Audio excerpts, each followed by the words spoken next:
Welcome you all again. जो today's topic is definition of the मर्मा। तो परीक्षा में लिख के आता है कि निरुक्ति लिखें, परिभाषा लिखें। तो निरुक्ति की चर्चा हम पहले कर चुके, अब परिभाषा की बात कर रहे हैं, डेफिनेशन की। तो ये सुश्रुत शारीर स्थान 6 अध्याय का 16वां श्लोक है। मर्माणि नाम मांसशिरा स्नायु अस्थि संधि सन्निपातः तेषु स्वभावतः एव विशेषेण प्राणस्तिष्ठन्ति। क्योंकि परिभाषा का श्लोक है और जब डेफिनेशन पूछी जाती है मर्म की परिभाषा तो वहाँ निरुक्ति ना बोल करके यही परिभाषा बोलनी चाहिए।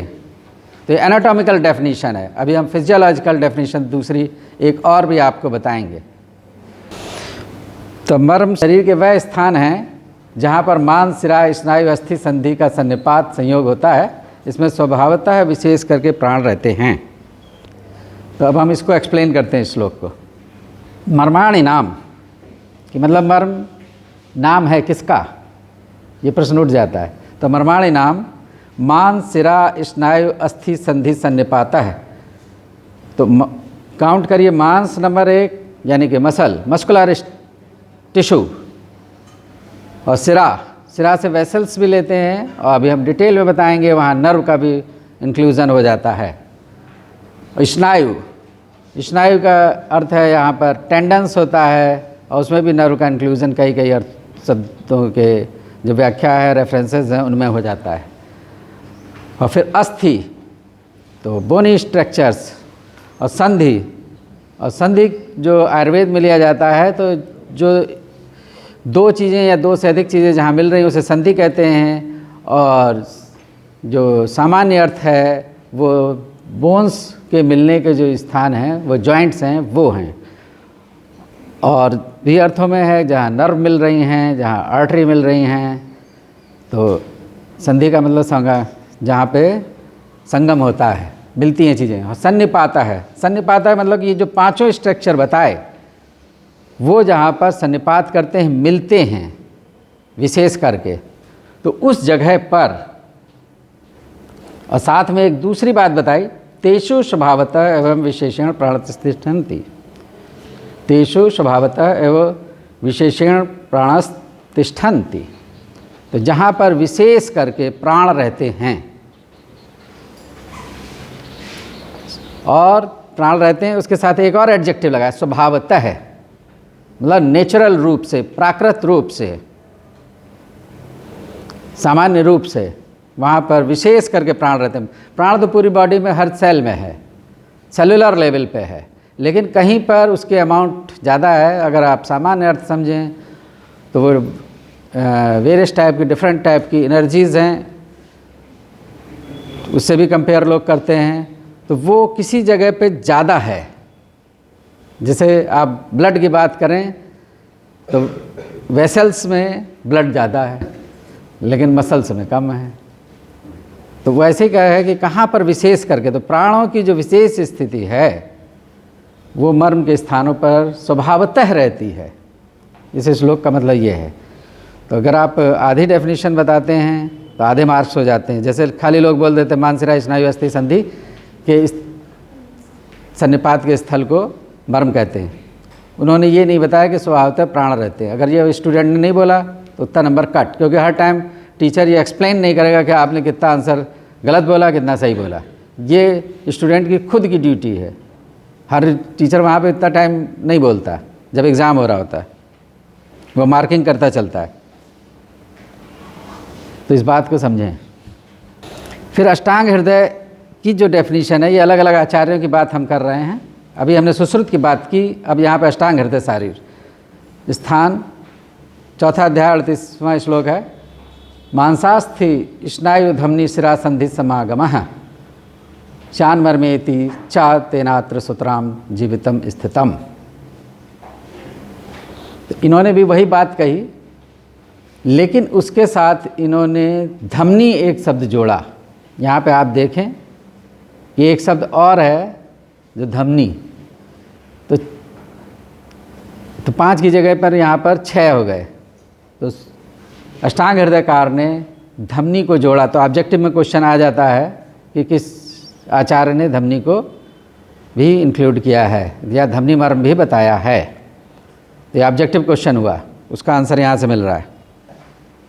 आचार्य वाग्भट के अनुसार मर्म मांसशिरा स्नायु धमनी तथा अस्थि और संधि के समागम स्थान होते हैं।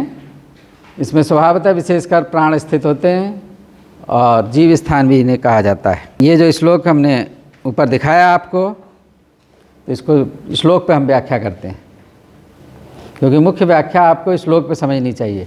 टीकाकार कभी कभी कोई शब्द छूट जाता है या उतना एक्सप्लेन नहीं कर पाते। मांस है, फिर है अस्थि, फिर स्नायु, फिर धमनी और शिरा और संधि, ये 6 चीज़ें हुई। पहला मांस, दूसरा अस्थि, तीसरा स्नायु और चौथा धमनी, पांचवा शिरा और छठा संधि। तो 6 कंपोनेंट बताए उन्होंने। यहाँ पे कितने कंपोनेंट काउंट किए? तो सुश्रुत ने 5 किए, यहाँ 6 किए।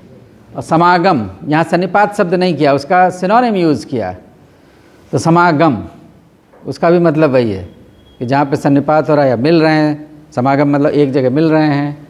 शान मर्मेति चा तेनात्र सुतराम जीवितम स्थितम, तो वहाँ पे विशेष करके प्राण हैं और वो जब फंक्शनली ठीक से काम कर रहे हैं तो मनुष्य जीवित है, स्वस्थ है। और जब उसमें कोई पैथोलॉजी हुई तो कोई रोग होता है, तो रोगकर अवस्था होती है। अब एक मैंने बताया था कि हमने आपको पहले एनाटॉमिकल डेफिनेशन बताई, एक दूसरी डेफिनेशन है मर्म की, क्योंकि बच्चे एक ही पूछते हैं और टीचर फिर कहता है कि फिजियोलॉजिकल बताइए या दूसरी भी परिभाषा बताएं। तो ये भी सुश्रुत ने बताई, तो ये दूसरी परिभाषा हम बता रहे हैं। तो जब परिभाषा पूछेंगे तो दोनों ही आंसर में लिखनी है, पहले वाली भी लिखनी है और ये दूसरी भी लिखनी है। तो अब मैं मर्म की दूसरी परिभाषा बता रहा हूँ, जो सुश्रुत शारीर स्थान 6ठे अध्याय के 46वें श्लोक पर है।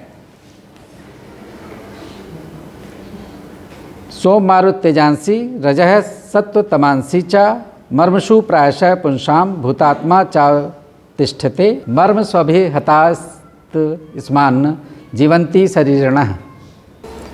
तो देखिए,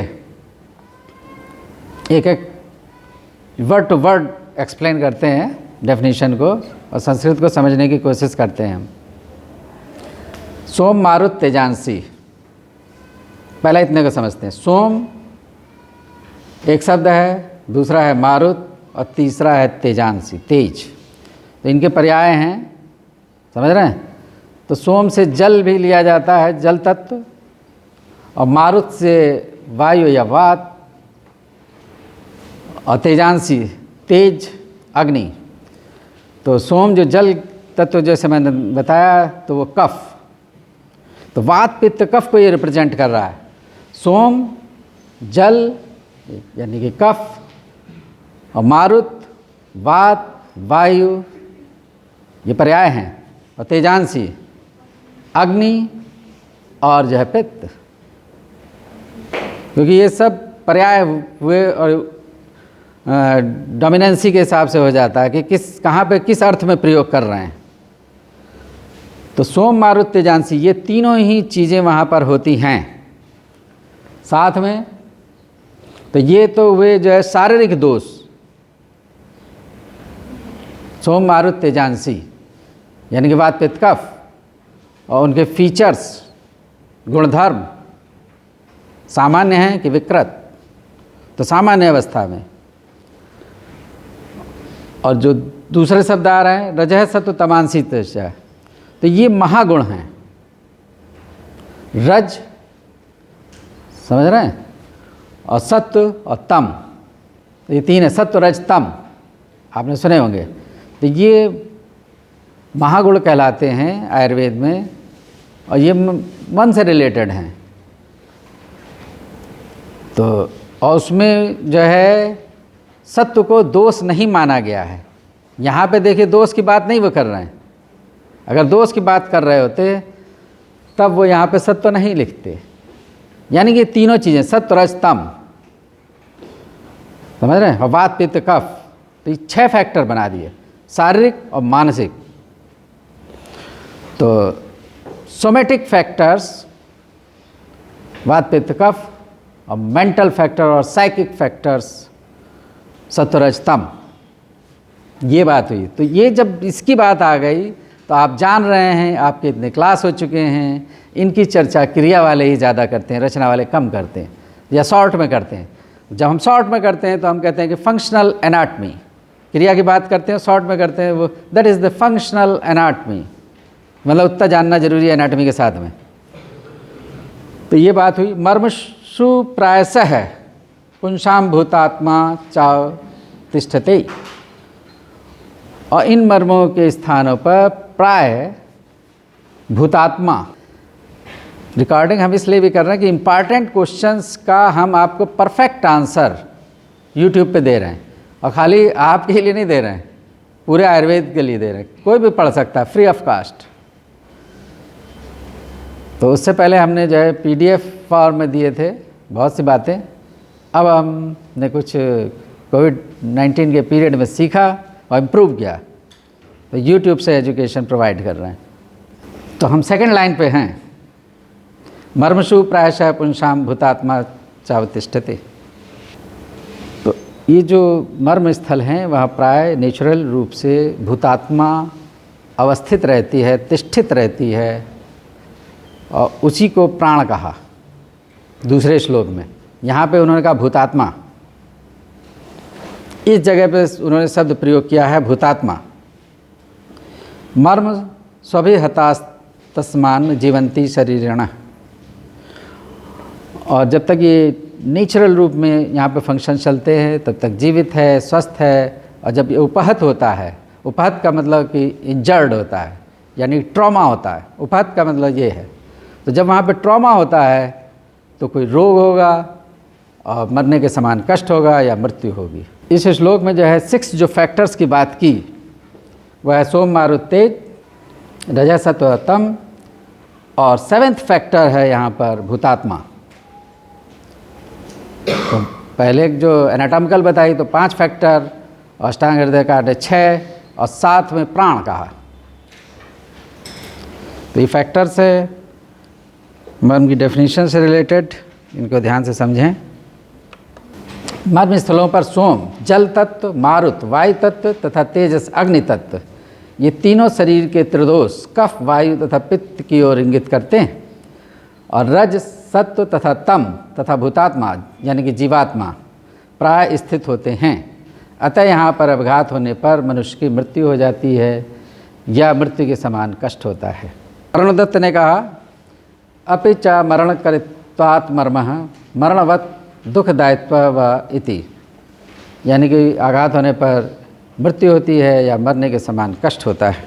मरण प्राय दुख देने के कारण ही इन स्थानों को मर्म कहते हैं। तो या तो मृत्यु होती है या दुख होता है, इसी कारण इनको जो है मर्म कहा। इस स्पष्टीकरण से यह अर्थबोध निश्चित होता है कि पीड़ा या दुख से लेकर मृत्यु तक सभी परिणाम या कोई भी परिणाम आघात होने पर होता है।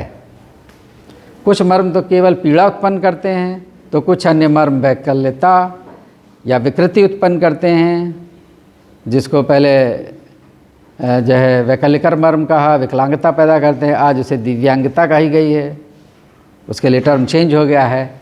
तो कुछ अन्य मर्म तुरंत या कुछ काल के पश्चात मृत्यु करते हैं, तो जब कुछ काल के बाद करते हैं तो वो कालांतर प्राणहर हैं। मर्म स्थानों पर आघात होने से जो वैकल्यता या रुजा या मृत्यु होती है वे सभी प्राणों पर आघात होने से ही होते हैं, क्योंकि मनुष्य शरीर में जो प्राण होते हैं वे विशेषतः इन मर्म स्थानों से भी आश्रय पर रहते हैं। इसलिए मर्म पर आघात लगने का तात्पर्य इन्हीं प्राणों पर आघात लगना है, जिसके विपरीत परिणाम होते दिखाई देते हैं, जिनसे रोग होता है, दुख होता है, पीड़ा होती है और मृत्यु भी हो सकती है। शरीर के किसी अन्य भाग पर अधिक से अधिक आघात होने से जो परिणाम संभव हैं वह मर्म स्थान पर थोड़े से आघात होने से हो जाते हैं। मर्मों पर आघात कभी भी निरत्य बिना उपद्रव का अथवा स्वल्पात्य कम उपद्रव वाला नहीं होता। यानी कि जब अगर ट्रॉमा हो रहा है तो कोई रोग होगा, पीड़ा होगी, हमेशा मृत्यु नहीं होती और मृत्यु हो भी सकती है। तो जो सामान्य जहाँ पे मर्म स्थल नहीं है दूसरी जगह हैं, तो अगर कोई बड़ा भी ट्रॉमा हो गया तो उससे इतना मृत्यु या उतना कष्ट नहीं होता। लेकिन मर्म स्थल हैं तो वहाँ थोड़े से भी आघात से ज़्यादा बड़े रोग, ज़्यादा दर्द, ज़्यादा पीड़ा या मृत्यु हो सकती है। इसलिए विशेष रूप से उन्हें पहचानना चाहिए और उसको चिकित्सक को जानना चाहिए,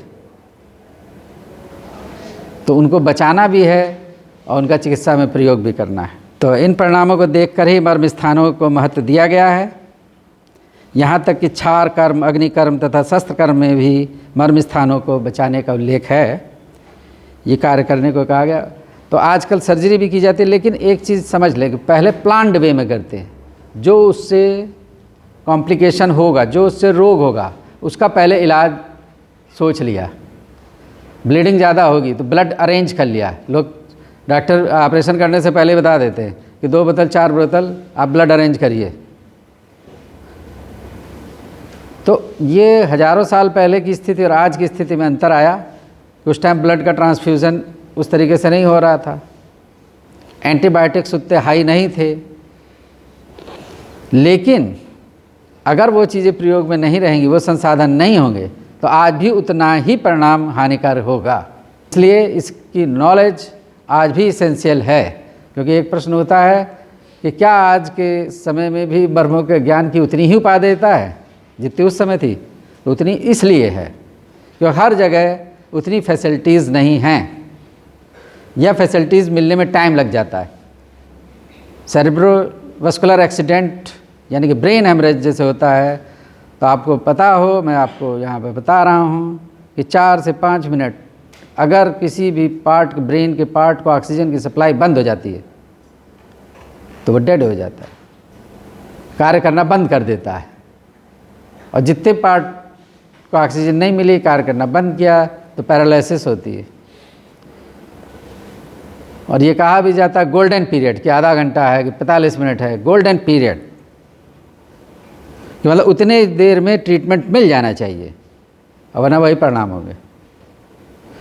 तो पहले वो आदमी जाने कि ये जो है प्रॉब्लम हुई है और ये ब्रेन हेमरेज हुआ है या हार्ट अटैक हुआ है, तो वो उस तरीके से बढ़ेगा। अगर वो सामान्य तरीके से समझा और वो गोल्डन पीरियड निकल गया